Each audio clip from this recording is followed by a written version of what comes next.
Hey guys, and welcome back to the podcast. In today's episode, we are talking with Lauren Keenan to have a little bit more of a behind the scenes conversation of what goes into filming a documentary.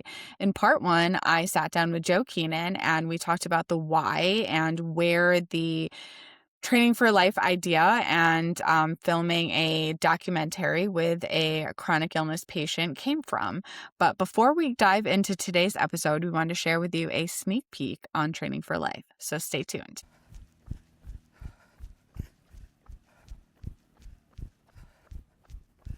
I started training for my first half in 2019, and I had hired a running coach because, I'd never done this before. I didn't know what I was doing. I'd never run more than like 4 miles in my life. So I hired a running coach, and maybe about a month into that, I was septic. And at this point in my life, I've been septic now 6 times, and this was the third. And it was probably the worst infection that I ever had. My body did not handle it well. It did not recover well. And even now thinking about it, like after you go through all of those things, one of the first questions like I kept asking people was like, so when can I run again? And they're looking at me like, are you insane? Like I'm like, no, you don't understand. Like I was in the middle of training for something. This is really important. Like, what can I do? Not being able to run absolutely sucked. When you have an illness, everything changes. So your illness becomes part of your identity. When I became what I felt I could finally call myself a runner, not running, I felt like I lost a piece of myself. I didn't want to think about what I lost because if my body didn't cooperate, I wasn't going to get it back. And I didn't want to believe that. So it's been just over 4 years since my last half marathon. I'm currently training for the Upstate Classic, which is in November of this year. And right now in training, I'm at that pivotal halfway point where it's do or die. It's a culmination of so many setbacks this time. Like it's years of setbacks at this point. It's years of losses and grief and trying and failing and trying and failing. And to be able to push through everything that I have to get there, I really look forward to that finish line. It's that come hell or high water, I'm going to cross it.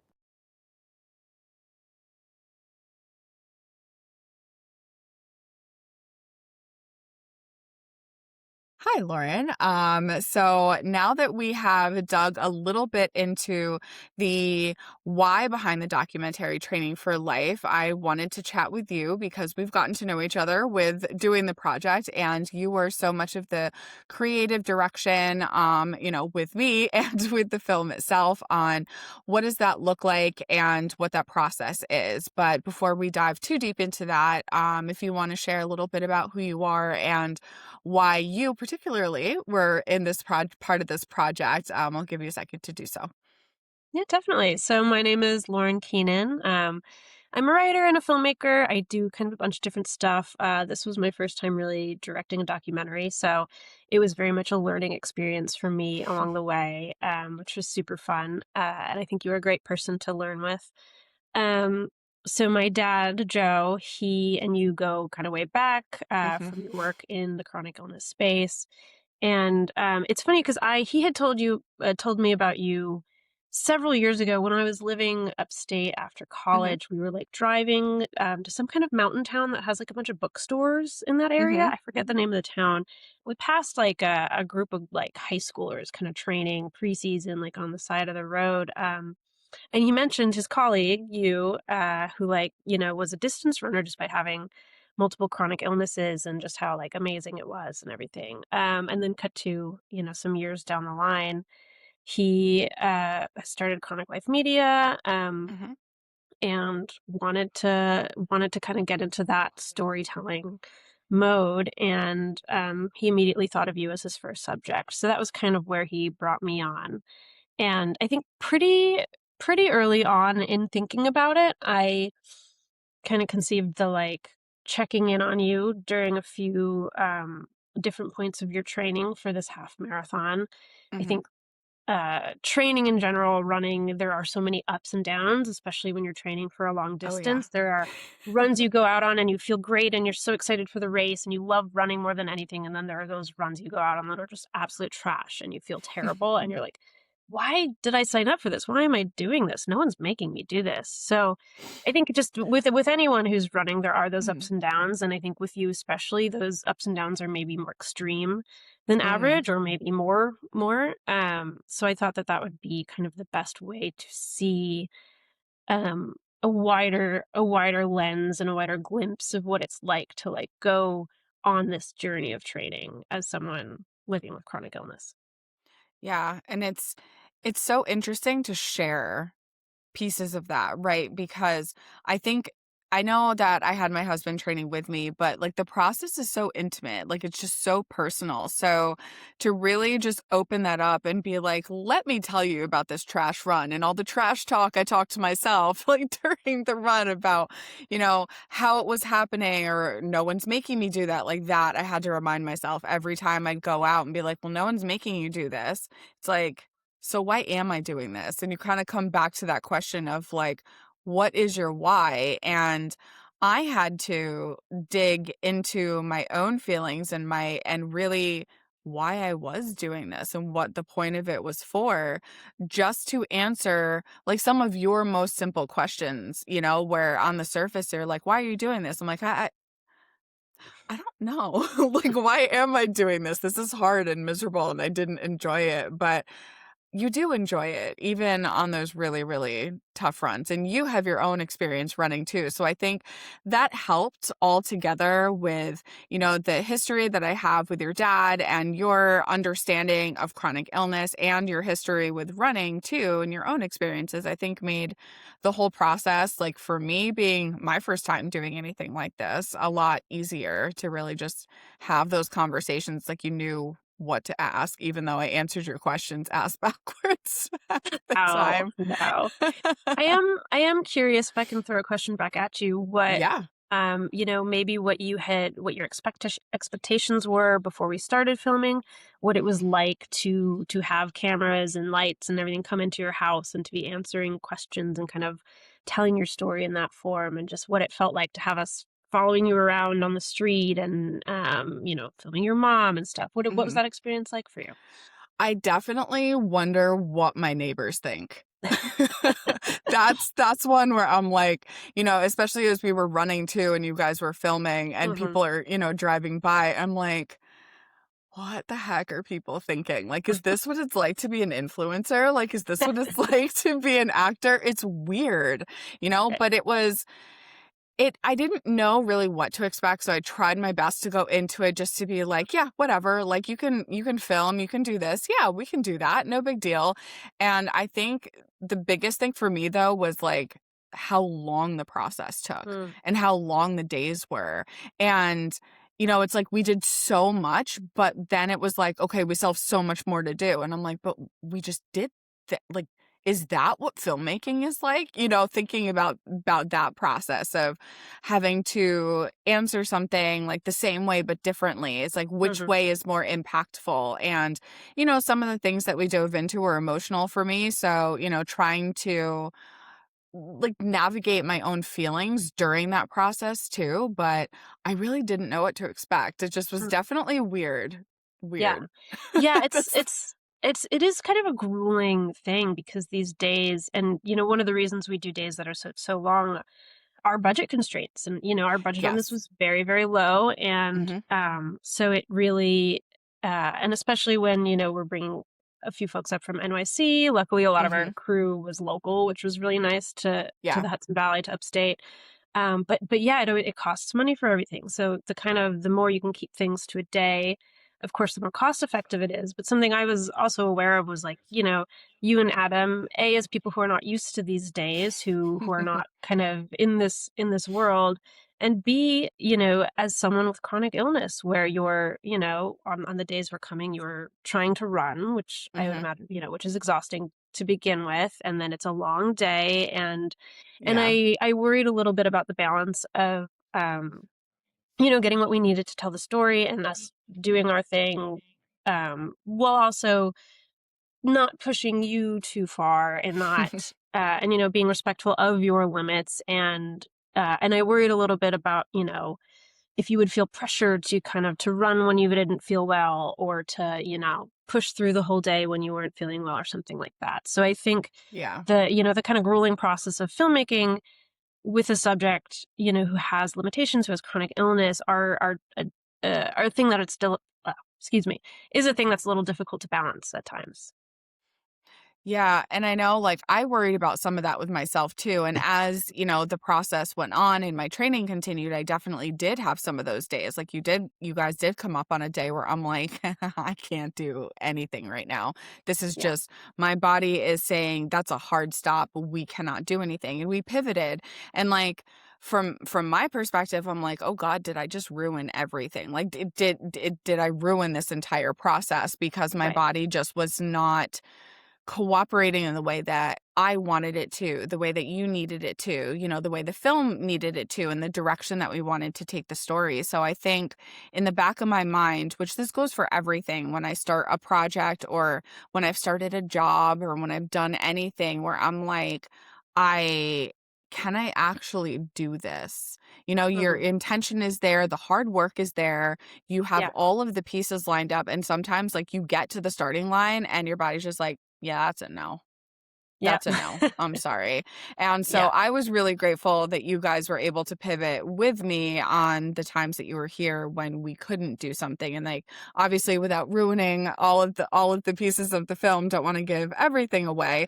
of course. But to be able to make those pivots as my body needed to was definitely helpful. And having a crew that to the best of their ability did understand like chronic illness and learned too as I, talked about my own experience to say like, okay, we're not going to go make her run like 50 miles right now when she's telling us like she can't do it. So we're not going to push her past that limit. So did very much appreciate that. Yeah, yeah, yeah. And I think too, and in talking about the creative side of things, I conceived of the arc of your training of we'd go up Hmm. um twice at two different Hmm. points of your training, kind of like about a middle point, maybe a little before middle, and then maybe like about a month out from the half marathon that you were targeting for.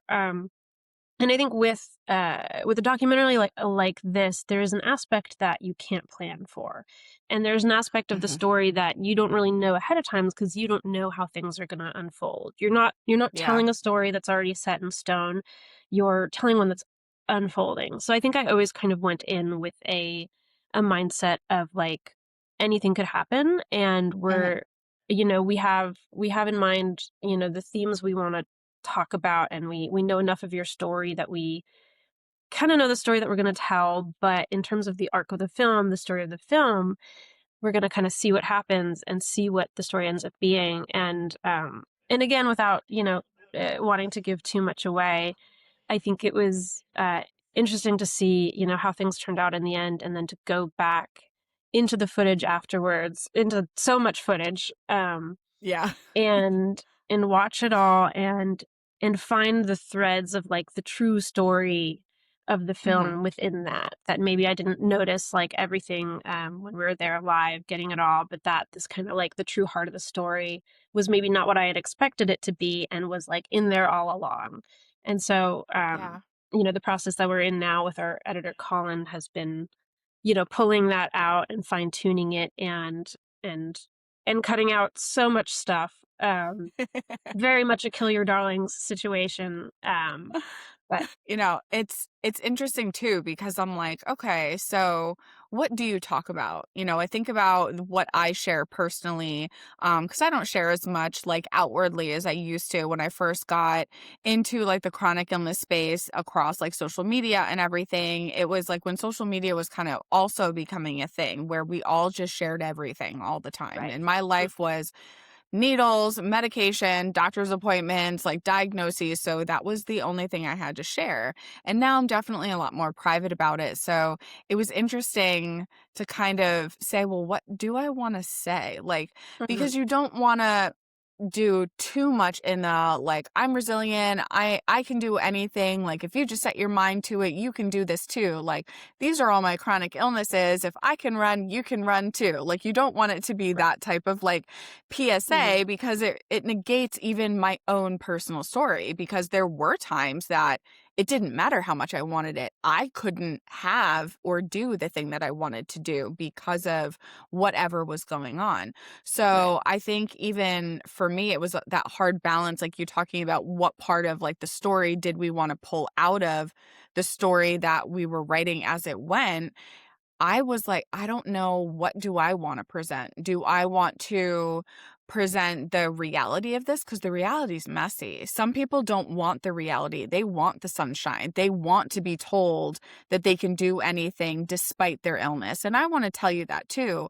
But I'm also going to tell you that it might be different than what you expected it to be. Your outcome, your training, you can do everything perfectly, even for a healthy person.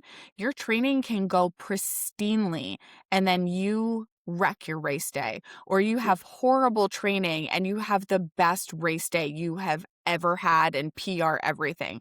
So Yep. like it doesn't, and this the beauty in this sport in particular that I see is that it really doesn't matter, because you have to expect the unexpected. And then Mhm. we had that extra layer of expect the unexpected, like I don't know what's going to come out of Right. it. Right. And Yeah. at least I think for me, like the conversations that we had, like you and I had some, pre any filming, and then as we went to kind of determine what parts do we want to talk about, I feel like we had a good balance of, the like athletic running piece of things, but also the medical piece of things, and how they ended up really tying together into like what makes one thing possible. Like, Right. and really what makes me up into me, which is still weird to talk about. I'm like, yeah, I was in a documentary. It was really, this is what we talked about. People are like, wait, you did what? Like, yeah, it was cool. Yeah. Yeah. And I mean, I think too, it's you know, important to show both sides of you. Like there are a lot of documentaries out there that are, kind of about illness and really Hmm. focusing on illness. There are a ton of documentaries out there that are sports documentaries and overcoming adversity in sport and people doing these feats. And I think that what's great about your story is that you are so fully both of those things, and you encompass them both so fully. And we were able to see both of those sides of you. The side that is so in love with running and so dedicated to doing the sport. Um, even when it's hard, even because it's hard. And then also the side of you that the realities of your illnesses and what's it like day to day to live with that, both in terms of how it affects your running and just how it affects your Hmm. life. And I think we were able to kind of capture both of those sides of you, as a whole person, Yeah. and not, ignoring one for the other.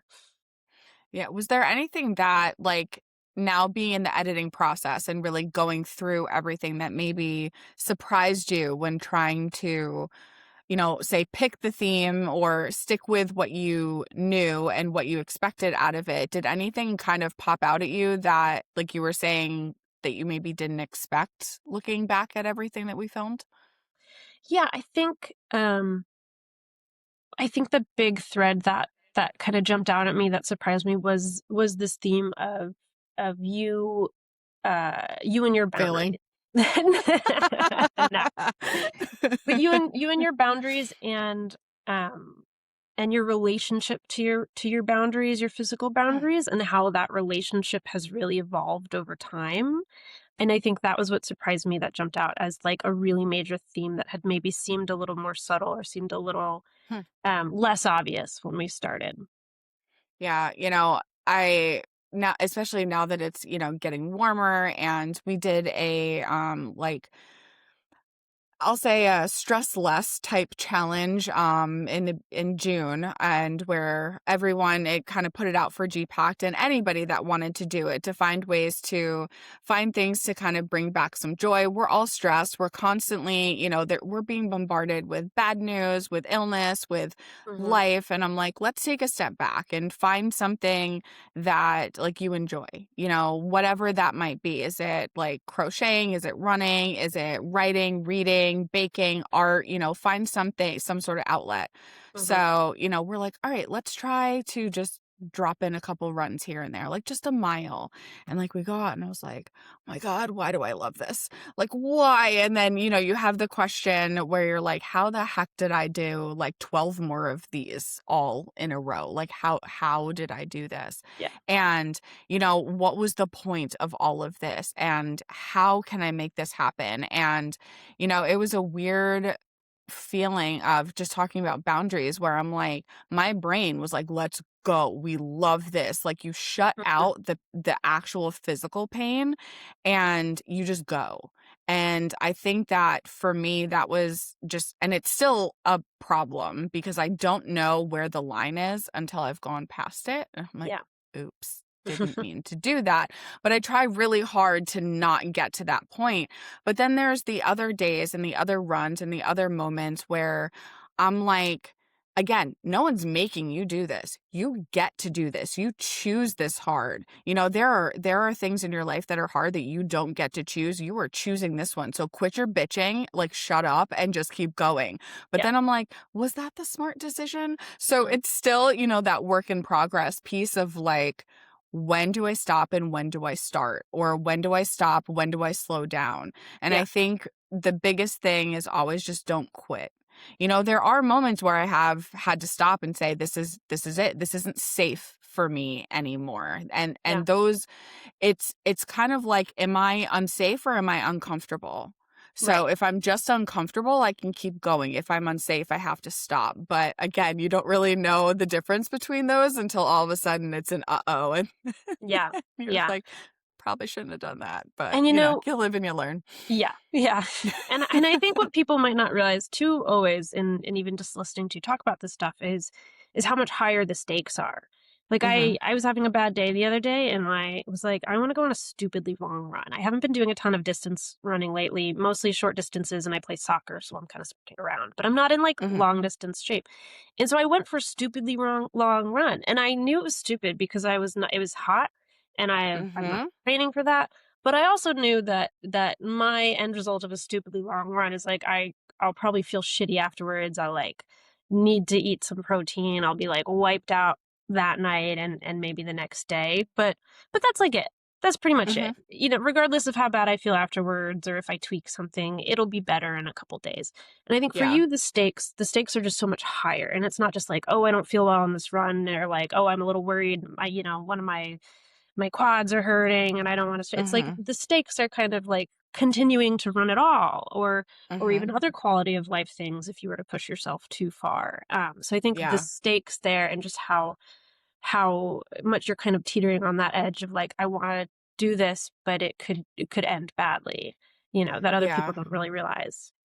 Yeah, and I think for, even my own friends and family, when once this comes out like that, I know I want people to maybe see or understand better is because it goes along like, well, I saw you running yesterday, so you must be fine, right? Or you look fine and, Mhm, but you don't look sick. That whole mentality is, and mhm, I've even fallen in that trap as a person who lives and breathes that. I have fallen in like, well, are they really like not okay? But you don't realize the conversation that I have to, or anybody in the situation dealing with something, whatever that something is, mhm, has to have with themselves to say, like, what is the consequence here? Is this risk worth the benefit? And sometimes it's not. And you saw me have that conversation with myself in real time to yeah, say, is this worth pushing myself for? Can I do this safely? Or if I do this, am I down for the count? Like during the first few days of June, I went out, like it's early in the morning, we're beating the heat, and I'm like, okay, I can do this. And I run, I'm like, all right, that wasn't too bad. Like, and then we get up the next day. And mhm. because, my husband puts all my bad ideas in my head. He's like, I want to run like every single day. I'm like, oh, me too. Okay. Haven't run in like 7 months, but that's fine. Like, Mm, I can do this. It's fine. I think we did maybe 2 or 3 days and I was done for like 2 weeks. I'm like, I cannot try that again, even at the bare minimum of like mhm, walking or, just going out for another mile yeah, because I pushed too high. I went past the limit and I'm like, okay, Sam, what did we learn? Don't do that again, because it took more out of me and I can't replenish that.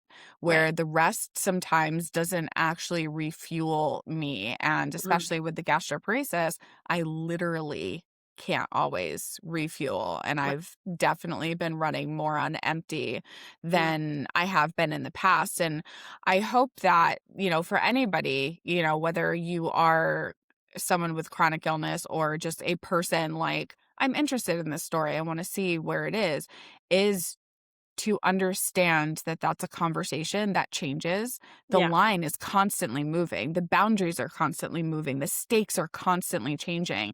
And it's a consistent reevaluation every single time. So Yeah. it doesn't matter if I looked okay and I did it yesterday. It doesn't matter if I could do that 2 to 3 days in a row.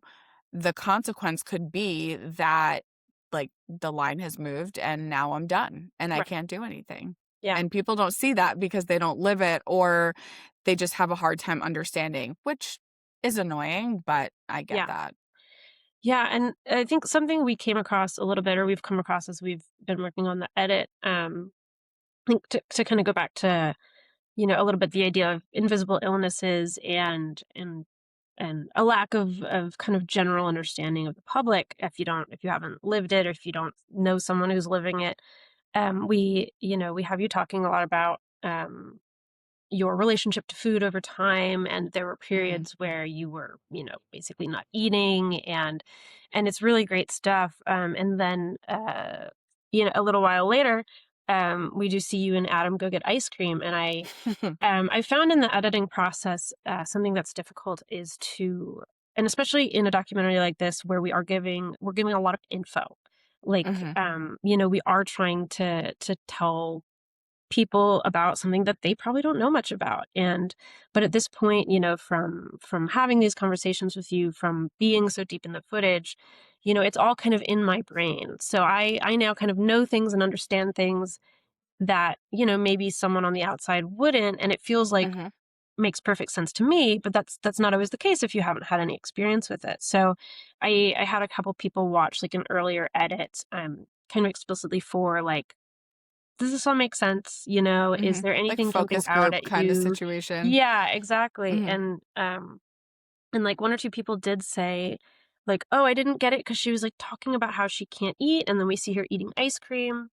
And it's like, okay, and that's a pretty easy fix because we do have you talking about how, it was worse in the past and you're doing better now. But I think there Mhm. also is a bit of a lack of understanding with like gastroparesis and even like diabetes and stuff, where it's like, it comes and goes in waves sometimes. There are Mhm. better times, there are worse times, or even like a food like ice cream, which is like people view as unhealthy or like bad, is not necessarily a trigger food. Like there could be Nope. healthy foods that are trigger foods. Like, Yeah. that it doesn't play by a rule book like based on the food pyramid or anything. So it's been interesting to kind of come across some of those like wide misunderstandings and like how do we tackle that in the edit to make sure everything's clear and kind of make people understand. Yeah.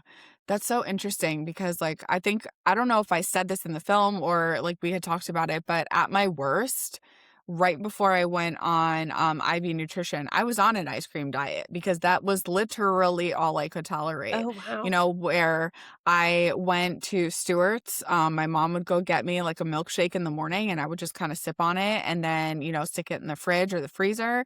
And then we would go before she would come home from work. She would go back to Stewart's, get another milkshake, and bring it home because that's all I could tolerate. Because it was easy to go in, and for some reason, that particular I think it was coffee ice cream, I liked the flavor, I tolerated it well, Yeah. and that's what I did, because that's all I could do. And Yeah. again, like you're saying, from the outside, it's like, that is so unhealthy, like, why not have a protein shake, or why not do this instead, or have you tried insert whatever, suggestion here, Hmm. and even for me, sometimes I don't understand why I can eat something one day and then not. It's very different. And, to see that other people, like, I know people have that misconception. And we see it all the time in our groups, me personally, where people Hmm. are like, well, I have people that they still don't even know. Like they have no understanding. And I'm like, I've known you for years and you still don't understand.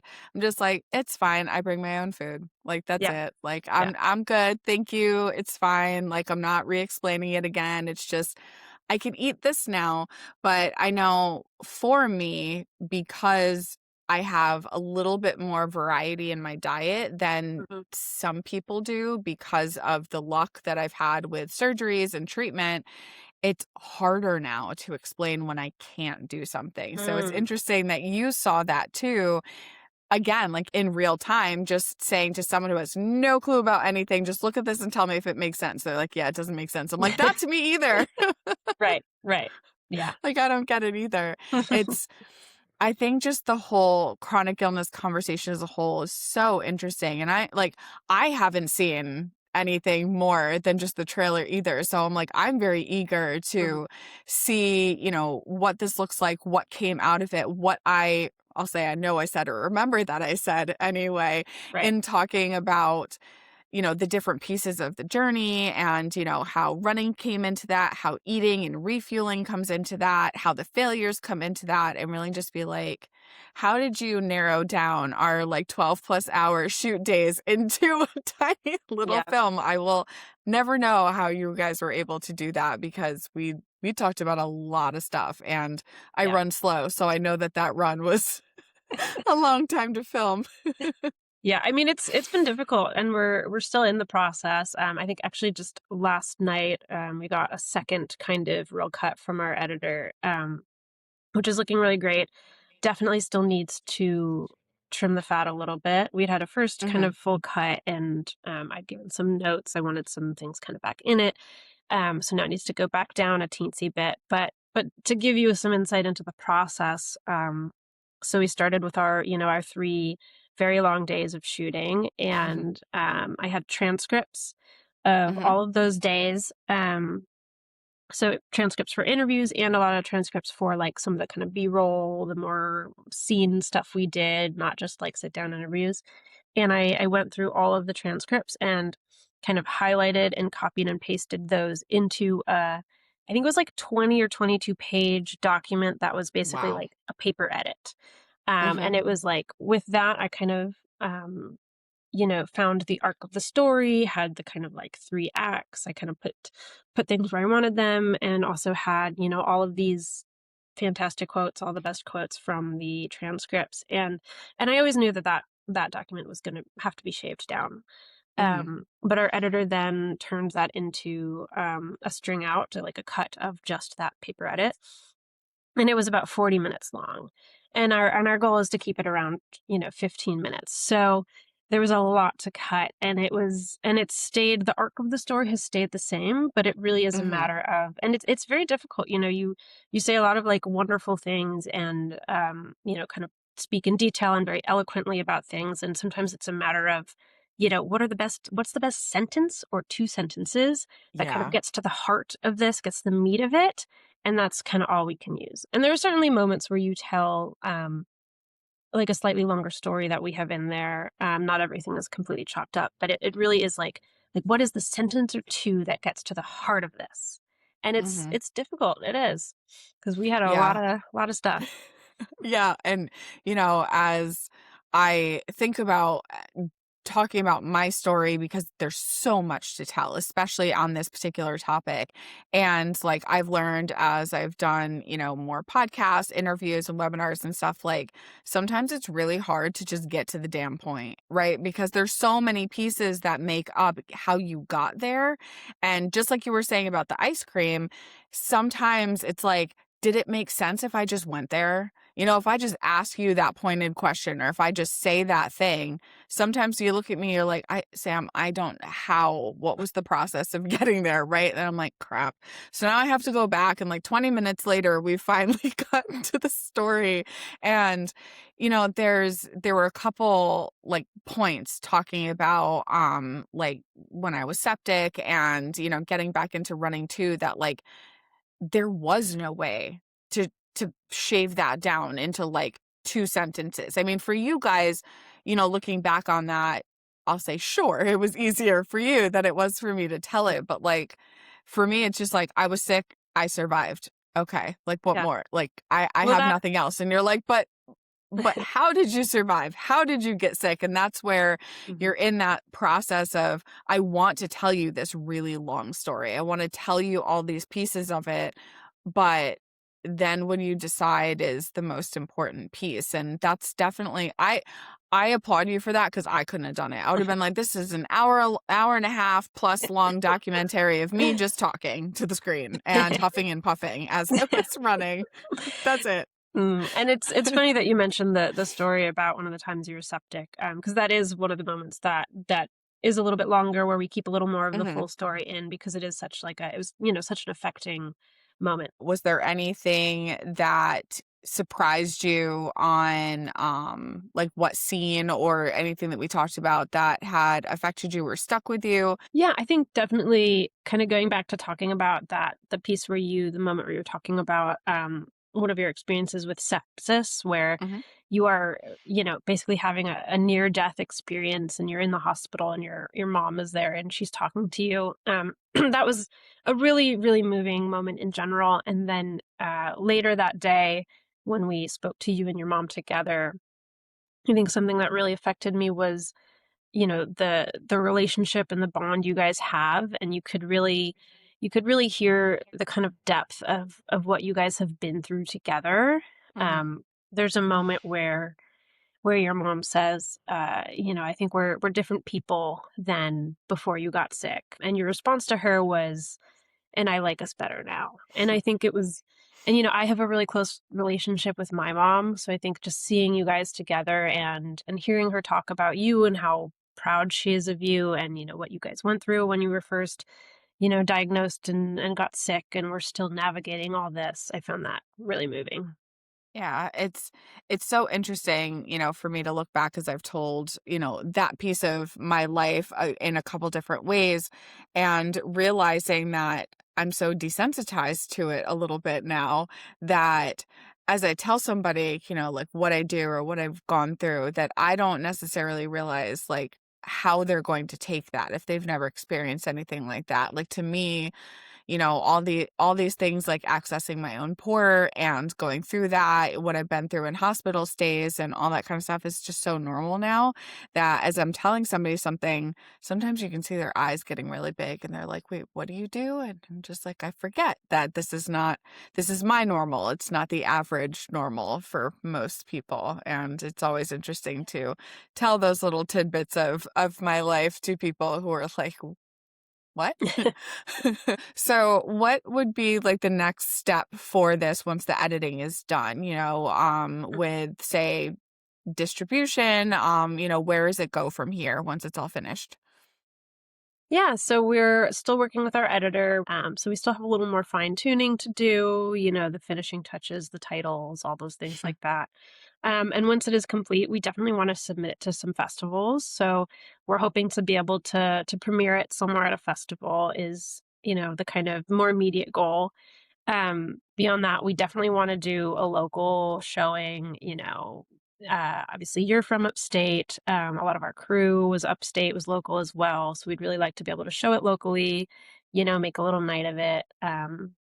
I think also potentially kind of doing that online, maybe for people who would, who may be part of kind of your circle who maybe can't travel. It'd be great to do a showing online, do some Q&As. And looking beyond that as well, I know my dad wants to, show this, share your story, and also use it as, a platform to be able to tell more patient stories, and Mhm. to highlight other people who are, living such crazy lives, and pursuing their passions while also living with chronic illness. Yeah, I know, as I've talked to him about different stories, and I'm like, if you think what I've gone through is a story to tell, wait till I tell you about this person, because there are some amazing people that have done some amazing things and been through a lot, and it's really great that, there's this opportunity to be to share your story, to be on a platform and really share it differently than maybe we do online or to our friends and family. Like it's a whole different experience. So I'm really excited to see where the next steps, not just for me, but where Chronic Life Media is going to go. And I'm just, I was grateful for this experience. It definitely was something very, very different for me, but a lot of fun. I think it actually has made me a little bit more at ease in front of the camera. You know, after Hmm. you're followed with a camera for a while, you're just kind of used to it by now. I'm like, it's just my paparazzi. It's fine. Just to make me a little more comfortable in front of the camera. Hmm. But thank you for sharing so much of the process and everything. I know it definitely was interesting for me to I'll say relive a little bit. But I think for anybody that might be interested in pursuing anything like this, maybe on your side, on the creative side, or maybe more like me, where you want to share your process, hopefully gives them a little bit of insight on what that's like, and interested in telling their story too, or at least being a part of a project like this.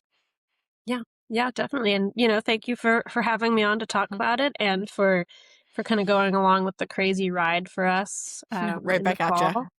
Yeah.